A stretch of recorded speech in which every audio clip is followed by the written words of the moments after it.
சசிகலா தான் தனது அரசியல் வாரிசு என்று மறைந்த முதலமைச்சர் ஜெயலலிதாவே தெரிவித்ததாக அதிமுக அமைப்பு செயலாளர் பொன்னையன் கூறியிருக்கிறார். சின்னம்மா தான் தன்னுடைய வாரிசு என்று நெஞ்சார புரட்சித் தலைவர் நினைத்தார், உளமாற நினைத்தார், செயல்முறையிலும் அதை காட்டினார் என்பதற்கு எடுத்துக்காட்டு இந்த தஸ்தாவேஜ்.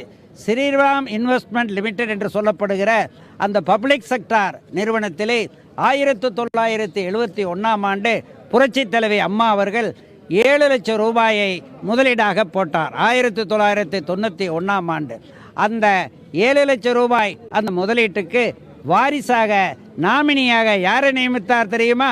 அம்மாவினுடைய மனசாட்சியாக இலங்குகிற, உண்மை நிழலாக இலங்குகிற கட்சியை, ஆட்சியை அம்மாவுக்கு சிறப்பாக செயல்படுவதற்கு உறுதுணை நின்ற சின்னம்மாதான் வாரிசு என்று மனதிலே எண்ணி செயலிலே காட்டி சின்னம்மா பெயரை என் சசிகலா என்று எழுதி நாமினியாக போட்டிருக்கிறார்.